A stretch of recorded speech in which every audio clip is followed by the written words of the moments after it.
Hey folks, this clip is brought to you by Omaha Steaks. Get $30 off your order of perfectly aged steaks, juicy burgers, and decadent desserts with our promo code VOLS, that is VOLS, Omaha Steaks. Let's talk about these idiots in the national media. They deserve to be lambasted at all times. We're going to do a little bit more of that now. You wrote about this at A2ZSports.com. Zach, your headline is National College Football Reporter is trying to create a false narrative about Nico Iamaleava. What happened here? What did the clown Dennis Dodd say? He must really hate Tennessee because he always takes. I mean, there's a few of those, right? Dennis Dodd, Dan Walken, Pat Ford. We know that they're kind of famous for taking shots at Tennessee, even when there really is no reason. And this was another one of those instances. He wrote an article about like what the things to watch for this spring in college football, and he talked about the quarterback battle at Tennessee. And for no reason, he includes this little tidbit while talking about Nico that says there are already whispers that he's not worth the $8 million, which again, nobody's ever confirmed the $8 million NIL deal. So the fact that he's kind of referring to it in that language is surprising, being a reporter. But what is he talking about? Like, Nico hasn't even practiced at Tennessee yet. I mean, he had the bowl practices, but that was a game prep for Clemson. That wasn't installs. That wasn't going through, kind of where they break the offense down and start with fundamentals and go through spring practice and, on into the summer and eventually the season. He's just kind of was there to see how it goes. And he participated, of course, but there was very little to glean from Nico back in December. And even the stuff that we did hear about him was positive, coming from Josh Heupel and Joey Hosley, the new offensive coordinator, and some of his teammates, Joe Milton and others. It was nothing negative. It was all positive that he seems to be picking things up quickly. He was already, studying the iPad with the notes when he went to the Polynesian Bowl. He had, he was still keeping up with all of that. So I don't know why Dodd threw that out there. I don't know where he's getting it from. It feels like something just pulled out of thin air. Maybe it is. I don't know, but it was an unnecessary shot. And when somebody like Dennis Dodd says something like that, because it's a national media outlet, because it's CBS Sports, because he is a reporter with great access to college programs and who has this voice, it does create this narrative. And it's completely unfair to Nico. It's completely unfair to Tennessee in general. And I don't know what his end game is there. I don't know what the point of that is. Why would you? This kid should still be in high school. He shouldn't have even graduated yet. He should be enjoying his spring semester of high school. And instead, he's got a national columnist and reporter writing about how he might not be worth this NIL deal that he may or may not have received from Tennessee, that we don't really know the full details of how the deal even really works if he does have it. So maybe it's performance based. Maybe it is all legitimate endorsements that has nothing to do with football. Well, we don't really know how the deal works. So for him to do that is just irresponsible and just another example of his vendetta against Tennessee. And you can laugh at that, saying that there's not a bias or not a vendetta. But I mean, I think Tennessee fans know at this point, it's blatantly obvious that for whatever reason, they just don't like Tennessee fans. It's really the fans more than I think than the program. And even with Tennessee going 11-2, it didn't really change their perception of the program. Yeah, this is also stupid. I like Mr. Jones. He says Dodd equals dumb old dum dum. And you know what I can't stand the most? I've mentioned this before, but I cannot stand that every time you watch the Tennessee-Alabama post-game video, Dennis Dodd is right beside Jalen Hyatt in that celebration, trying to interview him. He's there in the midst of all that. So every time you watch that, which is like one of the best Tennessee videos ever, there is nothing better than that moment. You have to see Dennis Dodd's face right there beside Jalen Hyatt. Yeah, he does. He does post games on CBS with Josh Pate, who's a friend of the show. Great, and I hate that he brings Pate down like that. Pate needs to not do that because Dodd's an idiot. But here's why this is so stupid to me. And spring is in the air, and that can only mean one thing: spring grilling. The steak experts at Omaha Steaks have made it easy to spring into something delicious with their semi-annual sale. It starts Wednesday, February 22nd, so make sure you mark your calendar and get 50% off site-wide. Grab all your favorites like perfectly aged tender steaks, ocean fresh seafood, juicy burgers, air-chilled chicken, and decadent desserts. Plus, When you go to omahasteaks.com and use promo code VOLS, that is VOLS, at checkout, you'll get an additional $30 off your order. It's the perfect way to get fired up and spring into something special. Don't wait. Go to omahasteaks.com and use promo code VOLS at checkout and take advantage of this deal. I've had Omaha Steaks plenty now. Comes right to your door. So convenient, so tasty. Can't recommend it enough. Go and get it. Omaha Steaks is ready to ship your order right away, and you're going to want to hurry because 50% off site-wide is only happening for a limited time, so don't miss your chance to save. Visit omahasteaks.com. Use promo code VOLS at checkout and get an additional $30 off when you shop their semi-annual sale today. Again, it starts February 22nd. Mark those calendars and get your Omaha Steaks. Minimum order may be required. That's Omaha Steaks, promo code VOLS. The first thing that came to my mind when I read this, because I actually, before you sent, I had totally missed this for some reason. You sent it to me today. I was like, oh, we should talk about this.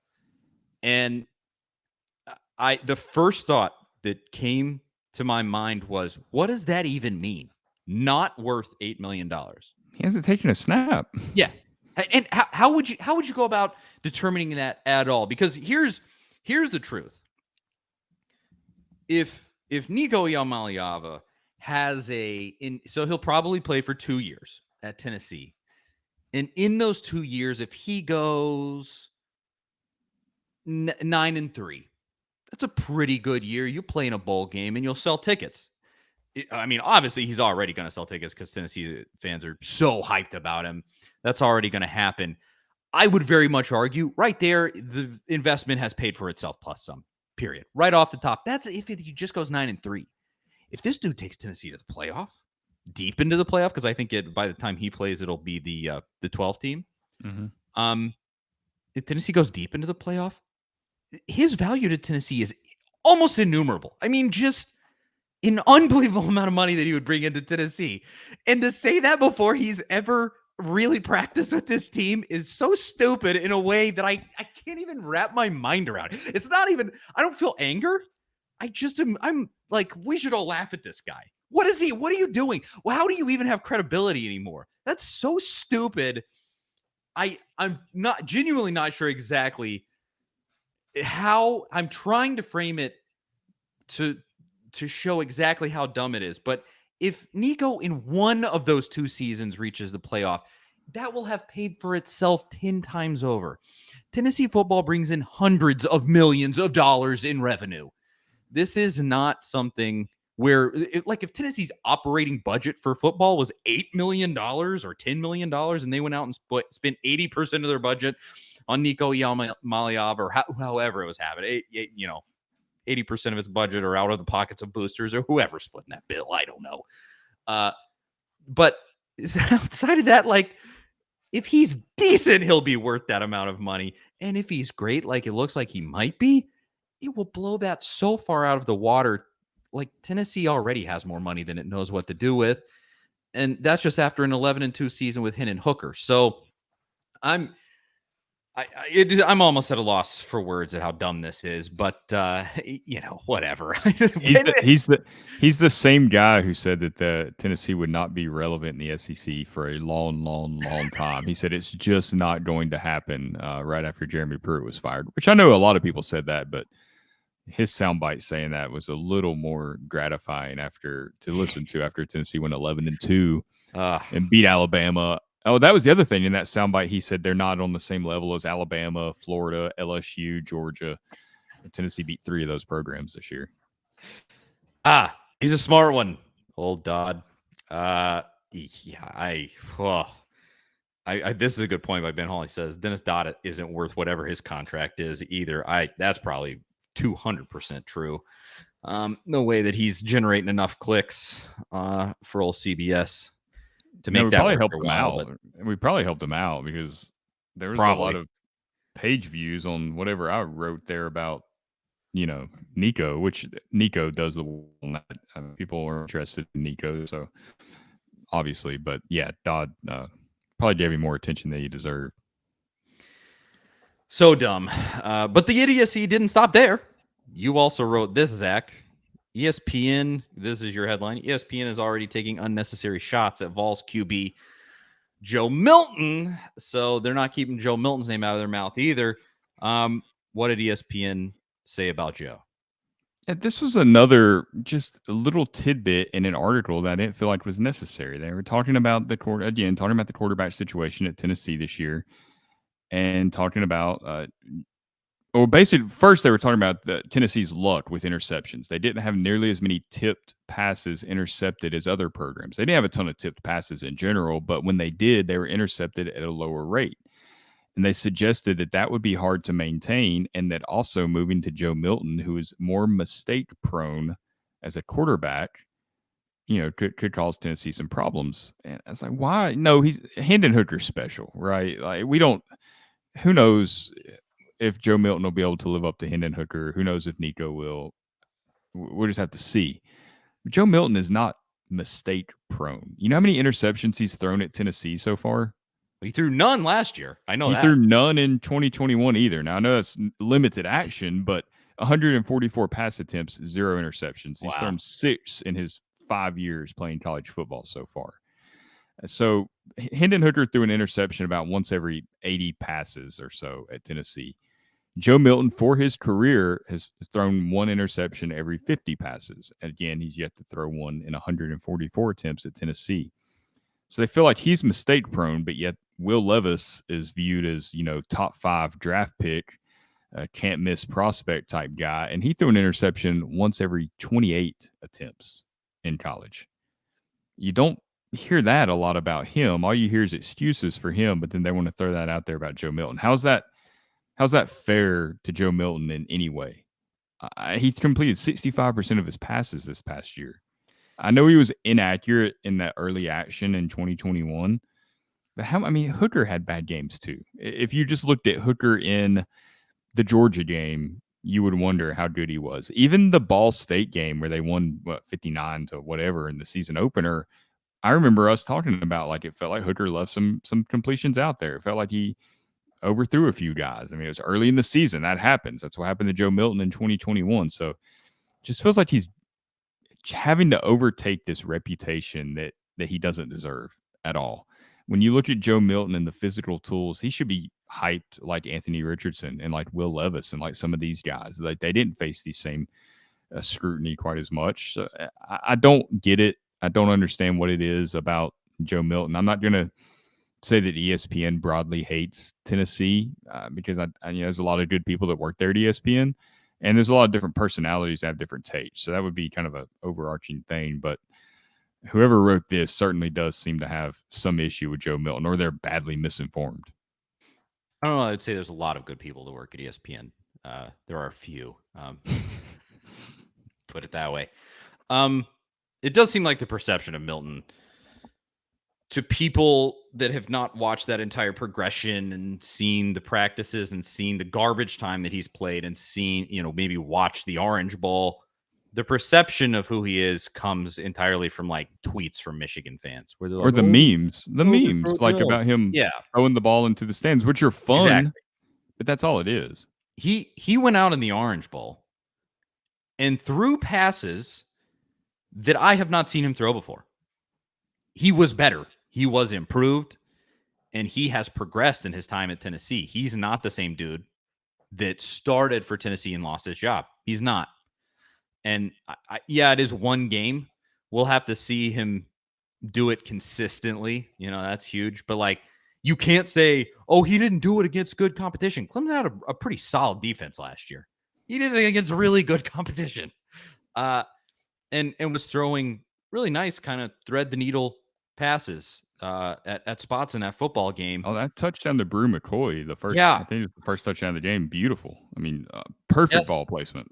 And if nothing else, he keeps the ball out of danger with overthrows. Typically, overthrows are no one catches the ball. They don't more than they get picked off. And so the perception there is just off. I think just people haven't seen him play, haven't seen how he's gotten better, or won't give that the time of day.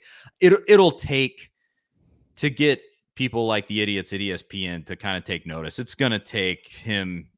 I think it'll even take probably through the Florida game next year. Go win in the swamp, and and then you can probably turn some heads, because I think even Virginia is probably not going to be much of anything in that first game of the season next year, even though it is Power 5 competition. But get through there, and then finally, hey, we did it against SEC competition. Is that enough for you people? Hello. But I just think he's getting a bad rap from all the time leading up to here, and there's been no consideration of, oh, he's actually gotten better. Because I've even seen people talking about, almost in an assumptive way, that he's going to lose his job to Nico.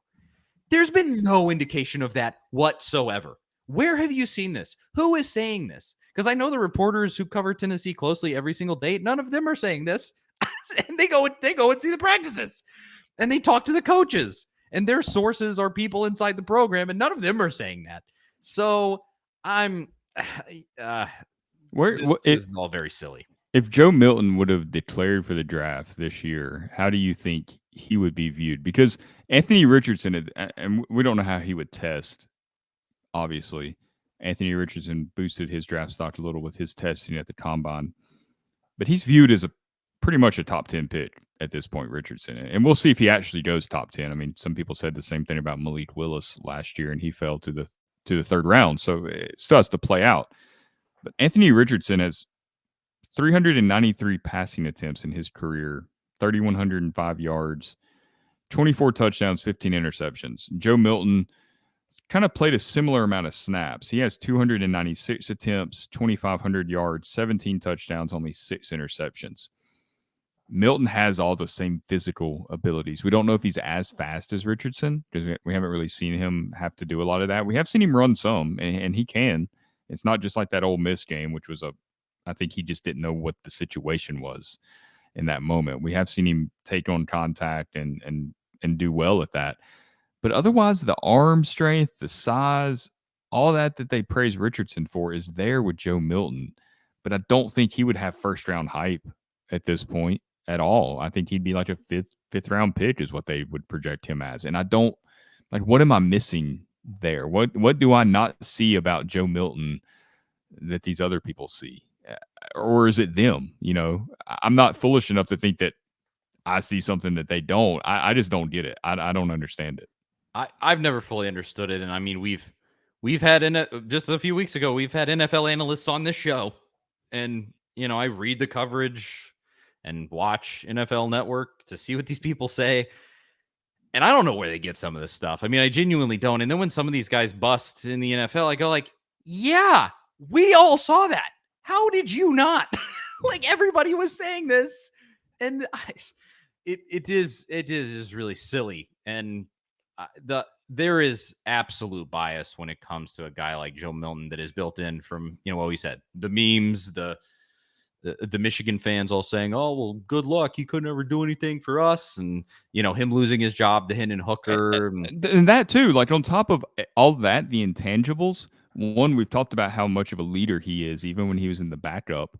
But you're not going to find a better character, you know, guy than Joe Milton. He's been an incredible teammate, like the best teammate possible that he possibly could have been, through a situation where we've seen it tear other teams apart. We've seen guys transfer, pout. It happens all the time. And this guy did not do that at all. I mean, he was there for Hendon Hooker, helped him prepare, stayed ready, was as devastated as anyone when Hooker went down. He is everything you could want in a teammate and in a quarterback, and I don't understand why the hype isn't there. I don't know, but he's just going to have to prove himself. Unfortunately, I feel like he's done that to a certain extent already, but who knows?